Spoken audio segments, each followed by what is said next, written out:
Blind climber Jesse Dufton has made a non-sight ascent of destiny at E25C on Lundy Island in the Bristol Channel, describing it as one of his hardest ascents to date.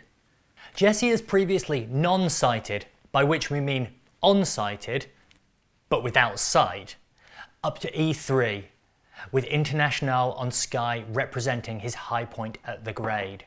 But International differs from Destiny, because International was a very straight, clean and quite wide crag. A route that you can put both your hands and feet into and shuffle upwards until you get to the top. It's a relatively linear route, although very hard and physical and kind of brutal. Destiny in comparison is, well, to be honest, still pretty brutal, but it's a little more subtle in terms of the way that the line weaves its way up the crag. And whilst you often have your hands in the crag, your feet are either on smears or smaller footholds. Footholds that are very hard for Jesse's sight guide, Molly, to guide him onto.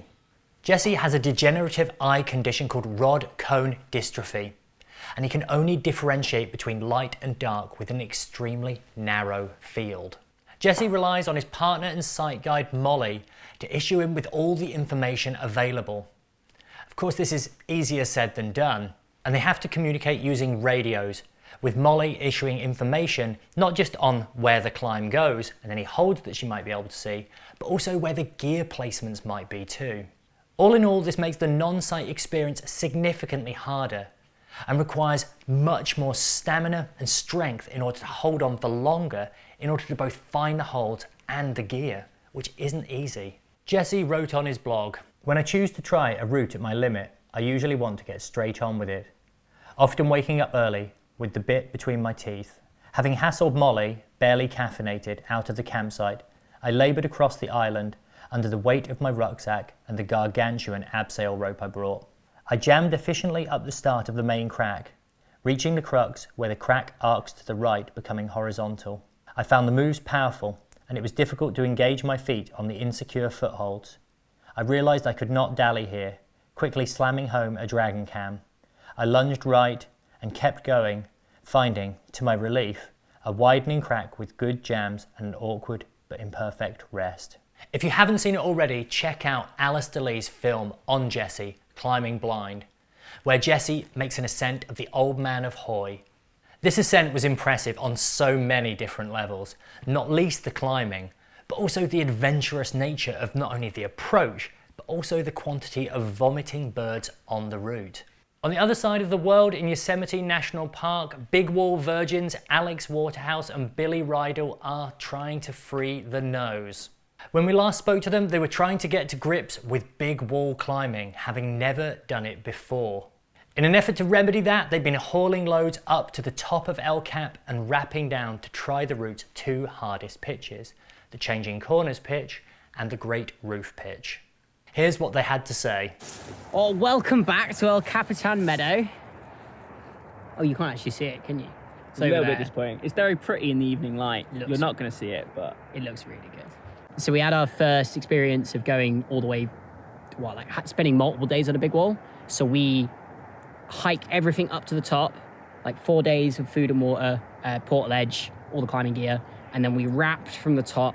We spent a morning at Changing Corners, and then we went another 5 pitches down and spent 2 days at Camp 4, which is just below the Great Roof. Yeah. So essentially we did an incredibly elaborate reverse nose, El Rapitan, if you pardon the pun. Essentially so we could have a couple days working Great Roof, because it was the most practical way for us to get to it, because it's 20 pitches up. So we got a bit of time working on Changing Corners, 2 focus days on Great Roof, and a bunch of experience of being on the big wall, like setting up the portaledge, actually sleeping on the wall, dealing with all our food. Whilst they have undoubtedly gained experience, the occasional mistake is still being made. Dropping stuff. I dropped my phone. I've got this lovely bouncy cord now because I managed to drop it into this crack with a sloping piece at the bottom. Somehow it stopped. I have no idea how it stopped. It should have tumbled all the way to the bottom. I've not done so badly. I think I've dropped, I dropped a contact lens case, which that in itself wasn't the end of the world.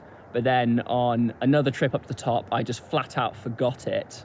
And rather than just being, I'll just climb in glasses for a couple of days, I figured I'd just sleep in my contact lenses instead, which for anybody that wears contact lenses is a horrible idea. I woke up and like could barely open my right eye for half of the day, and then had like severely sore like red eyes for the next 2 or 3 days. It looked like you'd been hanging out around the back of Camp 4. The boys have invested time and effort into the Great Roof Pitch, the 8A plus or 13C pitch, which follows the wonderful arcing line of the roof itself and the crack below. It's definitely easier than changing corners. So Great Roof's 13C, which is like 8A plus. But it's about 35, 40, 45 meters. It's long. Yeah, big pitch. Pumpy. You do like 30 plus meters of 11D, which is about 7A. Feels pumpier than 7A. Yeah, it's quite pumpy because you're just following this crack, and it kind of gets like gets progressively steeper, and the feet get progressively worse. So you end up kind of like lay backing in. It gets kind of army. Good gear the whole way up that bit, so it's kind of just about trying to do a nice job of it and stay nice and chill.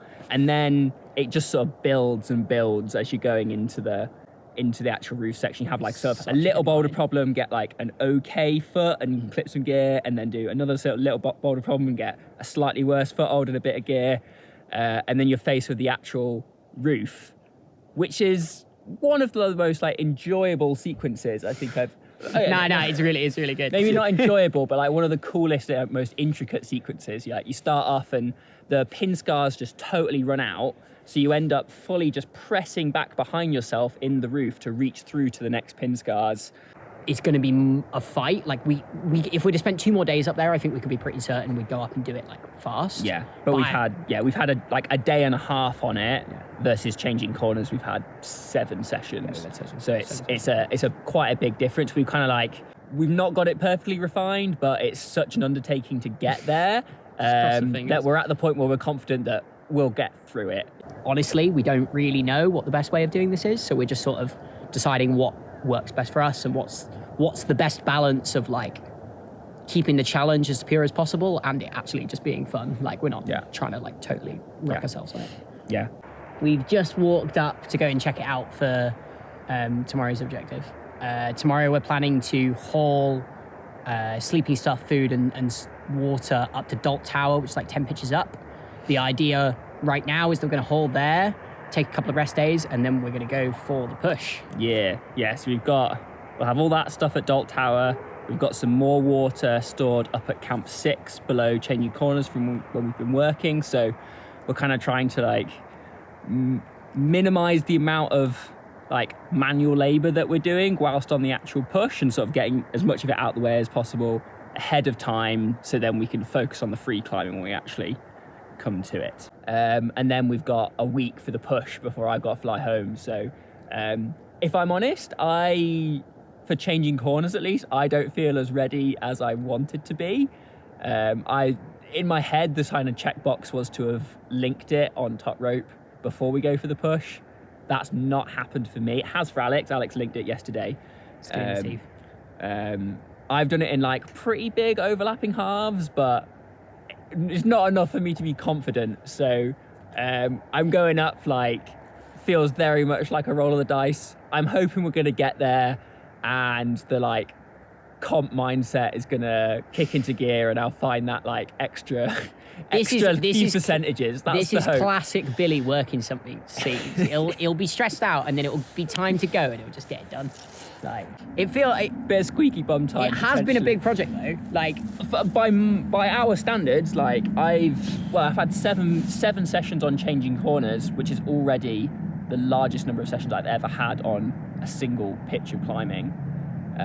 Plus all the extra working days we've put in. Like we've been in the valley for approaching a month, and it's literally the only thing that we've been on.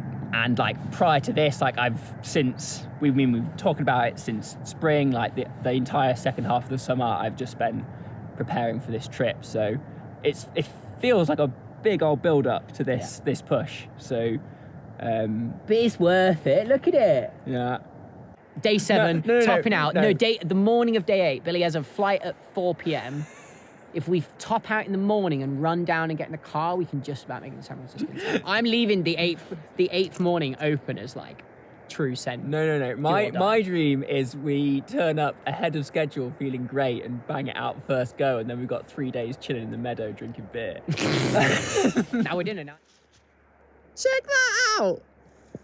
So Great Reef is, oh God, Great Reef is there. That little dark spot in the centre. That's been very informative for the viewers, hasn't it?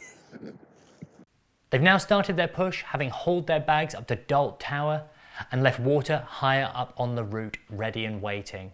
But unfortunately, a storm has hit and they're now hunkering down in the portaledge and fly. Unfortunately for them, that fly belonged to Tom Randall and it's leaking. We'll be in touch with the boys again over the next week and hopefully the conditions improve and they do it.